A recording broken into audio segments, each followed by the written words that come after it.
محروم رہے گا۔ اے یزید سن لے کان کھول کر کے، تیرا کوئی حکم حسین کے حکم سے بڑھ کر نہیں ہے۔ اے یزید تیرا کوئی حکم حسین کے حکم سے بڑھ کر نہیں ہے۔ اور ایک بات اور غور سے سن لے، اے یزید جب تک تو نہ کھانا، جب تک امام حسین نہ کھا لے، ان کے گھر والے نہ کھا لیں، جب تک نہ پینا، تب تک ان کے گھر والے نہ پیتے، جب تک اپنے اور اپنے لشکریوں پر، اپنے اہل و عیال پر، اپنے گھر والوں پر نہ خرچ کرنا، جب تک ان کے اور ان کے اہل و عیال پہ نہ خرچ کر دینا۔ اے بیٹے یزید، حسین کی ناراضگی گویا اللہ کی ناراضگی ہے، یہاں تک کہ جب حسین تجھ سے یہ طلب کرے تو حکومت ان کے حوالے کر دینا، اس لیے یہ حکومت ہمارے باپ دادا کی نہیں ہے، یہ حسین کے باپ دادا کی ہے۔ وصیت تو کر دی، لیکن ہائے دنیا، ہائے حکومت کی لالچ، ہائے کرسی، انسان کو کیا سے کیا نہ بنا دے، انسان کو کہاں سے کہاں نہ پہنچا دے، انسان کو تباہ کیوں نہ کر دے۔ امیر معاویہ نے تمام طریقے کی وصیت کر دی، اس لیے میں نے تفصیل سے ایک ایک چیزیں بتا دی ہیں آپ کو کھول کر دی۔ اور جانتے ہیں اس کے بعد امیر معاویہ رضی اللہ تعالیٰ عنہ کا وصال ہوا، 3 دن تک ماتمی لباس پہنے رہا یزید۔ اس کے بعد جب تخت پر آیا ہے نا تو شراب کی سراہی لے کر کے آیا۔ لوگوں نے سوال کیا یزید یہ کیا ہے، سراہی ساتھ میں تو شریعت کے خلاف ہے، یہ تو حرام ہے پینا۔ تو بدبخت کیا کہتا ہے، جملہ سننا غور سے، سب سکون سے جملے بتائے جاتے ہیں۔ سالم نے کہا مانا کہ دین محمدی صلی اللہ علیہ وسلم میں شراب پینا حرام ہے، تو اس سے پہلے کی دین کے اعتبار سے میں پی لے رہا ہوں، تو پہلے شراب پینا منع نہیں تھا، یہ سچ ہے۔ بعد میں شراب کی حرمت آئی ہے، ٹھیک ہے، رات اس پر لمبی گفتگو ہے میری، لیکن یہاں پر تفصیل بتانا ہے آپ کو کربلا کی مکمل طور پر پس لے کر آیا۔ یزید کا ظلم و ستم، یزید کا فسق و فجور، یزید کا اعلانیہ گناہ کرنا، یزید کا لوگوں کو ستانا، ذرا سی بات پر کسی کو قتل کر دینا، یزید کی حیوانیت، یزید کی خباثت، یزید کی بدبختی، یزید کی بدبختی خباثت لوگوں میں ظاہر ہو چکی تھی، شہوت نفسانی لوگوں میں ظاہر ہو چکی تھی، زناکاری کرنا، بدبختی کرنا، کوئی ایسا برا کام نہ تھا جو یزید نہ کرتا، اتنا بڑا ملعون شیطان خبیث کا یزید ہو۔ لیکن ایک چیز یاد رکھو، جب ان کے والد نے صاف صاف ساری چیزوں کو بتا دیا تو بولو ان کے والد تمام تر چیزوں سے بولو بری ہے کہ نہیں ہے؟ ایک بیٹا اگر اپنے باپ کو سمجھا دے، اب بیٹا اگر غلط کرے تو کیا باپ مجرم قرار پائے گا؟ تھوڑا سا بول دینا بھائی اس پر، کیا باپ مجرم ہوگا؟ کون مجرم ہوگا؟ زور سے بولو یار۔ تو یزید مجرم ہے، امیر معاویہ کو گالی دینے والوں تھوڑا اپنے آپ کو سنبھال لو، ورنہ کل جواب دیتے نہیں بنے گا پیارو۔ اب حضرات گرامی وقار، سب سے پہلے اس نے کہا کہ میرا سب سے پہلا فریضہ یہ ہے کہ اپنی سلطنت کو ہر طریقے سے مضبوط کرے، جتنے کانٹے ہیں ان کو نکال کر باہر پھینکنا ہے۔ سب سے پہلا خط اس نے لکھوایا، کہا کہ فوراً مدینہ کی طرف ایک خط روانہ کرو جس میں نام لکھوایا حضرت حسین بن علی، عبداللہ بن زبیر، عبد الرحمن بن ابو بکر، عبداللہ ابن عمر، سب سے پہلے ان کی بیعت لی جائے۔ خط آیا عامل مدینہ ولید بن عقبہ کے پاس، خط پڑھا، ایک قاصد بھیجا امام حسین کے پاس، اور جب قاصد بھیجا تو بھیجنے کے بعد وہ گئے اور بلا کے لایا امام حسین رضی اللہ تعالیٰ عنہ کو، اور جب بلا کر کے لایا آپ نے سامنے خط پیش کر دیا۔ وہیں جب خط پیش کیا تو میرے امام فرماتے ہیں اے ولید تم بتاؤ کیا میں کسی فارغ و فاجر معلم بدبخت کی میں بیعت کر لوں؟ نہیں، میرا انکار ہے۔ قربان قریب میں بیٹھا تھا، کہا کہ اے ولید اگر یہ چلے گئے تو دوبارہ ان پر قابو نہ پاؤ گے، انہیں قتل کر دو۔ امام حسین قیس و قذب میں آ گئے، تلوار نکال والی ابھی میرے اور تیرے درمیان فیصلہ ہو جائے گا. اس کے بعد میرے عزیزوں ولید کھڑا ہوا تھا کہ سرکار تشریف لے جائے. جب میرے امام نے یہی جملہ کہا تھا کہ سن لو میرا انکار ہے اس لیے کہ میں اگر یزید کی بیعت کر لوں گا لیکن قانون مصطفیٰ کا نظام درہم برہم ہو جائے گا. اس لیے حسین ہر ستم کو گوارا کر سکتا ہے لیکن قانون مصطفیٰ مجھے یہ گوارا نہیں کر سکتا ہے. مروان کون ہے پتا ہے؟ یہ پیدا ہوا تھا سرکار کی بارگاہ میں. اس کو لے کے سرکار نے فرمایا یہ تو گرگٹ ہے. کیا کہا اس کو؟ گرگٹ سمجھتے ہیں کہ نہیں؟ کیا کرتا ہے؟ بس یہ تو سننا چاہتے ہیں. گرگٹ کیا کرتا ہے؟ رنگ بدلتا ہے. رنگ بدلتا ہے. بڑا خبیث تھا. اسی مروان کی شرارت کی وجہ سے عثمان غنی کو شہید کیا گیا. اس نے بہت بڑی شرارت کی تھی. اسی مروان نے شرارت کی تھی. جعلی خط لکھنا, اس میں سے خط لکھنا, ان کی مہر چرا کر کے لگا دینا, غلام کو بھجوانا, اسی کی شرارت کی ہوئی تھی. یہ بڑا گرگٹ تھا. نبی نے فرمایا تھا یہ گرگٹ ہے. کبھی پیدا ہوا جیسے سرکار کی بارگاہ میں لے گئے, بھائی میرے نبی کی نگاہ میں نبوت تھا, یہ تو گرگٹ ہے. اب ولید کو کہا کہ قتل کر دو. امام حسین چلے گئے, کہا حضور آپ تشریف لے جائیں, لیکن سوچ لیجیے. امام حسین نے پھر یہی جملہ کہا, میرا انکار ہے تو انکار ہے تو انکار ہے. اب اس کے بعد جانتے ہیں ولید سے کہا کہ تم نے جانے دیا, تم کو موقع نہ ملے گا کہ تم ان پر قابو پا جاؤ. حضرت ولید بن عقبہ کہتے ہیں کہ سنو مروان تجھ پر لطف ہے, تجھ پر لعنت ہے, افسوس ہے. تو مجھے ایسا مشورہ دے رہا ہے کہ میں حسین ابن علی کا قتل کروں, تم کو ماروں, نماز رسول پر تلوار اٹھاؤں, شرم نہیں آتی تم کو؟ مروان نے کہا پھر تمہاری جیسی مرضی. اتنا ایک جملہ کہا تھا, ایک پوری بادشاہیت مل رہی ہو اور یہ کہا جا رہا ہو کہ ابن رسول اللہ کو قتل کر دو. میں قسم کھا کر کہتا ہوں بادشاہیت کو دھو کر مار دوں گا, لیکن اولاد رسول کا قتل کرتا کبھی اپنے دامن پر نہیں لوں گا. مجھے دنیا کی بادشاہیت نہیں چاہیے, مجھے تو رسول اللہ صلی اللہ علیہ وسلم سے سچی محبت ہے. کل محشر میں ان کی شفاعت چاہیے. اب جانتے ہیں حضرات, آپ آئے اپنے بھائیوں سے تمام تر مشورہ کیا تو اس میں یہ مشورہ میں یہ بات آئی کہ آپ یہاں رہیں, مضبوطی کے ساتھ رہیں, کوئی دقت نہیں, جو ہوگا دیکھا جائے گا. لیکن میرے تمام نے یہی کہا کہ ہم اپنے نانا کے شہر کی عزت کو پامال نہیں ہونے دیں گے. ہم جانتے ہیں کہ اگر ہم یہاں رکیں گے تو یزید قتل و غارت گیری پر اتر آئے گا, خون ریزی کروائے گا, مدینہ شریف کی مقدس زمین خون سے رنگین ہوگی, نہ جانے کتنے لوگوں کو قتل کیا جائے گا. میں نہیں چاہتا. حضرات گرامی مقام, آپ نے اپنے لوگوں سے مشورہ کر کے یہ کہا کہ فی الحال میں مکۃ المکرمہ جانا چاہتا ہوں, اس کے بعد آگے دیکھا جائے گا.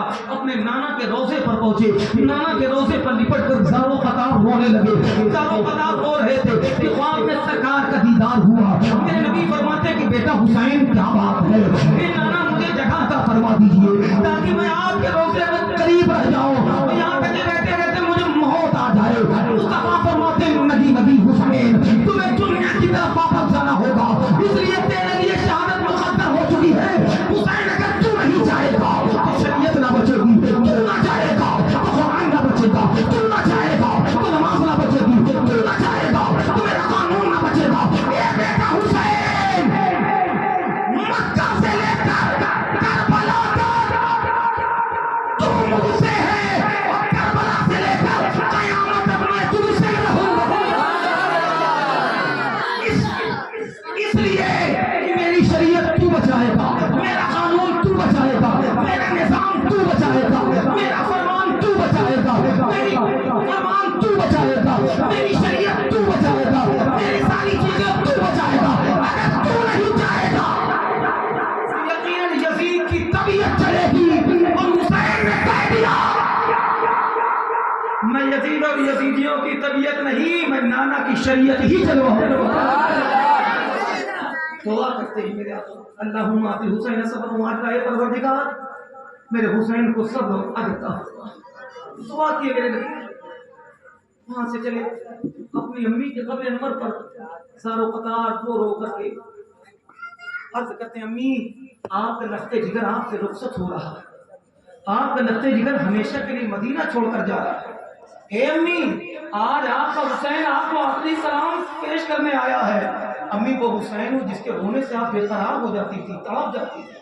امی وہ حسین ہوں کہ جب آپ کے وصال کا وقت قریب آیا تھا تو آپ نے بڑے پیار کے ساتھ مجھے دولہا بنایا تھا. اے امی، آج آپ کا بیٹا حسین قربان ہونے کے لیے جا رہا ہے، گردن کٹانے کے لیے جا رہا ہے، اپنے نانا کی شریعت کو بچانے کے لیے جا رہا ہے. گویا فاطمہ زہرا قبر انور کے اندر سے کہہ رہی ہے بیٹا حسین اپنی والدہ کی دودھ کی لاج رکھنا، گردن تو کٹا دینا لیکن نانا کی امت قیامت تک کے لیے بچا لینا.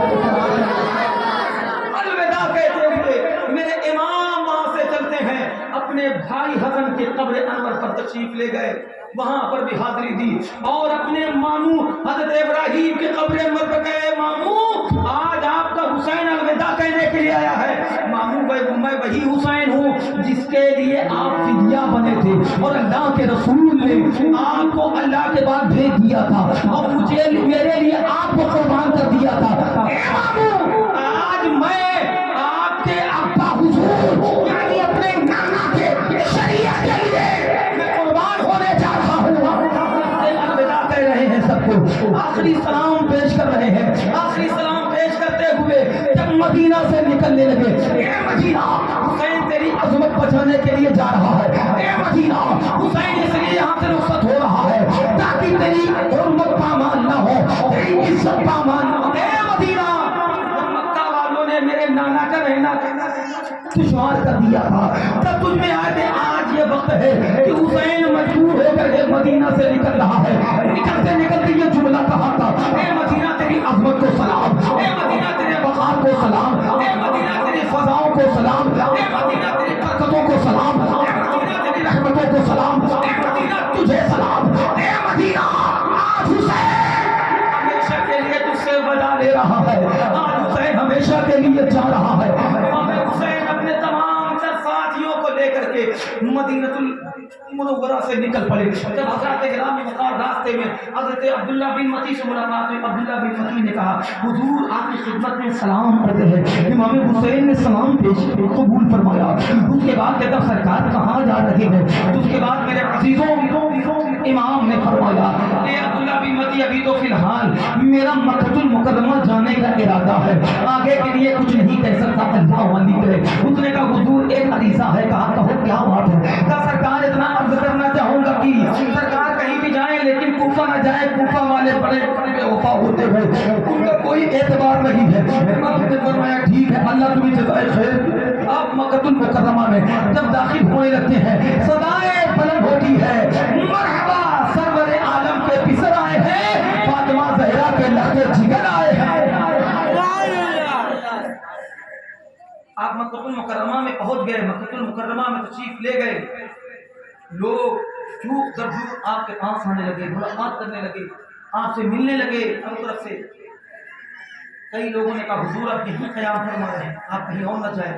کوفہ والوں کو پتہ لگا، کیا خبر ملی؟ امام حسین مدینہ سے مکہ آ گئے. کہا خط لکھو، امام کو بلاؤ، ہمیں ضرورت ہے. خط میں تمام طرف الفاظات تھے.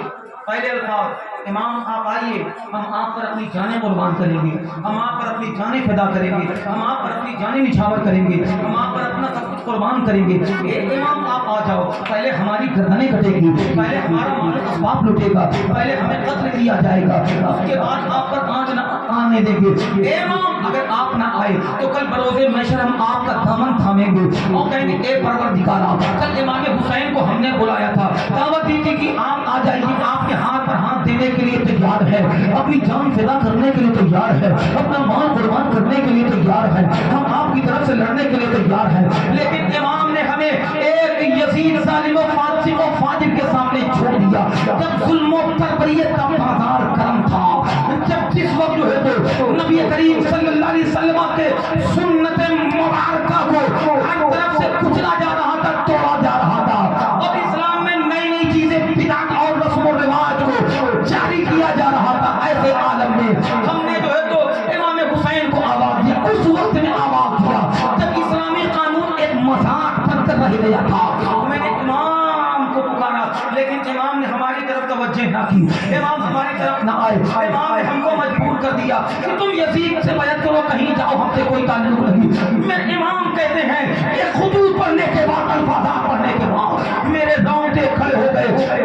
بڑے اجلہ صحابہ کرام کہتے ہیں امام حسین آپ کوفہ نہ جائیں, جس میں ابو سعید خدری ہے, حضرت جابر ہے, عبداللہ ابن عمر ہے, عبداللہ ابن زبیر ہیں, بڑے بڑے اجلہ صحابہ ہیں, تمام تعلق کے حضور نہ جائیں. امام نے کہا دیکھو یہ خطوط ہے کل میدان محشر میں اگر مجھ سے سوال کیا جائے گا, بولو میرے پاس کوئی جواب ہوگا نہیں, کوئی جواب نہیں ہوگا, میں کوئی جواب نہ دے پاؤں گا. اس لیے اے لوگوں مجھے جانا ہوگا, مجبوراً جانا ہوگا, اور میں یقیناً جاؤں گا. تم لوگ چاہے جب نہ روکو, میں یقیناً جاؤں گا. حضرات گرامی وقار جب بہت زیادہ اصرار بڑھنے لگا, ادھر سے لوگ منع کر رہے ہیں, ادھر سے امام کہہ رہے ہیں نہیں میں جاؤں گا. تب لوگوں نے کہا حضور ایک تدبیر یہ ہے کہ آپ اپنا کسی کو نائب بنا کر کے بھیج دیں تاکہ کس کو نائب بنایا جائے. تو سب کی نگاہ جاتی ہے بالخصوص امام حسین کی. حضرت مسلم بن عقیل کی طرف, امام مسلم کون ہے اس کو بھی سن کے چلو کہہ رہے. حضرت مسلم امام حسین کے چچیرے بھائی ہیں, چچا زاد بھائی ہیں, یعنی عقیل کے بیٹے ہیں. عقیل کون ہے؟ حضرت علی کے سگے بھائی ہیں. ان سب چیزوں کو بتا رہا ہوں تو ذہن و فکر مسائل پیارے, ان کے چچیرے بھائی ہیں تاکہ تم جاؤ گے وہ تیار ہو گئے کہ اے ابن رسول اللہ میں آپ پر سب کچھ قربان کرنے کے لیے ہم تیار ہیں. وہ تیار ہو گئے, اور تیار ہونے کے بعد سب سے پہلے امام نے کہا کہ یقیناً تم جاؤ وہاں کے حالات سے مجھ کو آگاہ کرنا, جیسے حالات ہو مجھ کو بتانا. امام مسلم ایک روایت ہے کہ امام مسلم وہاں سے نکلے, نکلنے کے بعد مدینہ طیبہ آئے, اپنے گھر والوں کو سمجھایا بجایا, کہا کہ سنو امام حسین نے مجھ سے فرمایا ہے کہ میرے طرف سے نائب بن کر کے کوفہ چلے جاؤ, وہاں کے حالات سے مجھ کو آگاہ کرو, جب حالات اچھے ہوں تو مجھ کو خط لکھنا, میں بھی آ جاؤں گا, کیونکہ یہ ایک عذر ہو جائے گا. حضرات گرامی وقار تمام لوگوں کا ساتھ میں 2 بچے تھے, محمد ابراہیم وہ مچل جاتے ہیں, کہتے ہیں کہ ابا جان مجھے ساتھ لے لو, ضرور چلیں گے. ضد کرنے لگے, مچل جاتے ہیں, بہت زیادہ ضد پر آ گئے. امام مسلم نے ساتھ لے لیا. حضرات گرامی وقار وہاں سے نکلے, اب کوفہ کی طرف روانہ ہوئے. جب کوفہ پہنچتے ہیں تو میرے عزیزوں تاریخ بتاتی ہے پہلے ہی دن تقریباً 500 لوگوں نے آپ کے ہاتھ پر بیعت کر لی. بیعت کا سلسلہ بڑھتا رہا, تقریباً 12,000 لوگ بیعت کر لیتے ہیں. جب 12,000 لوگوں نے بیعت کر لی تو اس کے بعد حضرت امام مسلم نے فوراً خط لکھا. خط میں یہ لکھا اے امام پاک آپ آ جائیں, کہ جان دینے کے لیے تیار ہیں, یہ مال قربان کرنے کے لیے تیار ہیں, یہ جان نچھاور کرنے کے لیے فدا ہے. یہ لوگ یقیناً آپ سے سچی عقیدت و محبت رکھے ہوئے ہیں. اتنے زیادہ لوگ اپنے ہاتھ کو آپ کے نام پر میرے ہاتھ پر ہاتھ دے چکے ہیں. یہ خط میں آپ لکھ دیں آپ جلد سے جلد آ جائیں. یہ لوگ سارے مطمئن ہیں آپ کے, یہ چاہتے ہیں کہ ابن رسول اللہ جلد سے جلد تشریف لے آئے. حضرات گرامی وقار اب ادھر جانتے ہیں حضرت نعمان بن بشیر, صرف آپ نے اتنا فرمایا اے لوگوں یزید پر ناراض ہوگا, بھڑکے گا. میں یہ چاہتا ہوں کہ ناراض ہوگا, بھڑکے گا, غصہ کرے گا, کتنا کہہ کر خاموش بیٹھے, کوئی کاروائی نہیں کی. لیکن اس میں مسلم بن یزید, عمارہ بن ولید, انہوں نے یا تو خط لکھا یا تو خود بڑی تیزی کے ساتھ یہ پہنچے دمشق پہنچے. دمشق پہنچنے کے بعد یزید سے کہا کہ تم کو کوفہ پیارا ہے کہ نہیں ہے. امام مسلم اپنا تسلط جما رہے ہیں اور حسین کی بیعت لے رہے ہیں. اگر کوفہ چاہیے تو کسی مضبوط اور سخت آدمی کو بھیجو. نعمان بن بشیر یا تو کمزور ہے یا تو ابن رسول اللہ کے سامنے کمزوری دکھا رہے ہیں. درود پاک پڑھ لیجیے, اللہم صلی علی محمد. ایک چیز یہ بھی ہے کہ اپنے غلام کو بتایا, پوچھا کہ بتاؤ کیا کرا جائے, اس کا کیا مشورہ تھا. اس نے کہا کہ ایسے آدمی کا انتخاب کیا جائے جو پتھر دل ہو, جس کے دل میں کسی کے لیے ذرہ برابر بھی کوئی گنجائش نہ رہے تمہارے حکم کی صرف تعمیل کرے, وہ کسی کا پاس و لحاظ نہ رکھے. حسین ابن علی ہے یا ابن رسول اللہ ہے, نواز رسول ہے, کسی کا پاس و لحاظ نہ رکھے. ایسے سخت سب کی نگاہیں گئی عباد اللہ ابن دس کا, یہ بات سخت آدمی ہے, صرف تمہاری حکم کی تعمیل کرے گا, باقی نہیں. کہا یہ بڑا حدیث انسان ہے, اسی کو بلا لو یہی کام کر سکے. اس کو بلایا, کہا کہ تم ایسا کرو, اس وقت بصرہ کے جو ہے تو تم وہاں کے گورنر ہو, تم کو کوفہ تو بنایا جا سکتا ہے, کیا تم ایسا کام کرو گے, کوفہ کی حکمرانی بھی تیرے نام, میں تیار ہوں, مجھے بس حکمرانی ملتی جائے, میں سب کچھ کرنے کے لیے تیار ہوں. یہ بڑا بدبخت ہے, یہ بڑا خبیث ہے. حضرات گرامی وقار, آخر کار یہ نکلنے کے بعد جب یہ قریب آیا کوفہ کے, اس نے کہا ابھی جانا کوفہ میں داخل ہونا بہتر نہ ہوگا, تھوڑا شام ہو جائے, اندھیرا ہو جائے, تب داخل ہوں گے. اپنے فوج اور جو لوگ کے ساتھ میں آئے ہوئے تھے ان کو کہا یہیں پر ٹھہر جاؤ اور ہم داخل ہوتے ہیں. کل 17 آدمی کے ساتھ نقاب پوش ہو کر کے, حجازی نقاب پہن کر کے یہ 17 آدمیوں کے ساتھ اندر داخل ہوا. جب داخل ہوتا ہے حضرات گرامی وقار ایک شور مچ جاتا ہے, ابن رسول اللہ تشریف لے آئے, چاروں طرف سے لوگ آنے لگے. امام حسین آ گئے ہیں, امام حسین کوفہ تشریف لے آئے ہیں. آواز بلند ہونے لگی, نعرے لگنے لگے, مرحبا بکا یا ابن رسول اللہ صلی اللہ علیہ وسلم, قدمت خیرا مقدم یا ابن رسول اللہ صلی اللہ علیہ وسلم, مرحبا بکا. یہ نعرہ چاروں طرف سے گونجنے لگا, لوگوں کا ہجوم بڑھنے لگا. عبید اللہ ابن زیاد کا چلنا دشوار ہو گیا, دل ہی دل میں گونجنے لگا, غصہ ہونے لگا, دل میں آنے لگا اور سمجھنے میں لگا کہ یقیناً اس وقت امام حسین رضی اللہ تعالیٰ عنہ کا انتظار کتنا شدید ترین ان لوگ کر رہے ہیں. یقیناً اچھا ہوا کہ میں اس وقت نقاب پوش میں آیا. اب یہ دھیرے دھیرے چلتا رہا. عمر باہری دل میں خیال پیدا کرتے ہیں کہ حسین ابن علی ہیں تو کیا ضرورت نقاب میں آنے کی, کیا ضرورت نقاب پوش میں رہنے کی, کیا ضرورت چہرہ ڈھکنے کی. اپنے چہرے مقدسہ کے لوگوں کو زیارت کرواتے آگے بڑھا.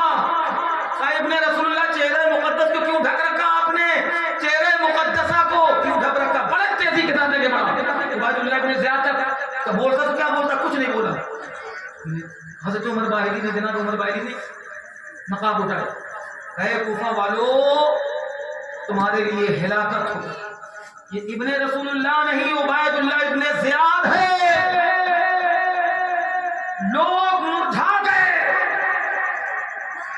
مجمع منتشر ہونے لگا, لوگ اپنے اپنے گھروں کو جانے لگے, اپنے اپنے سناٹا ہو گیا.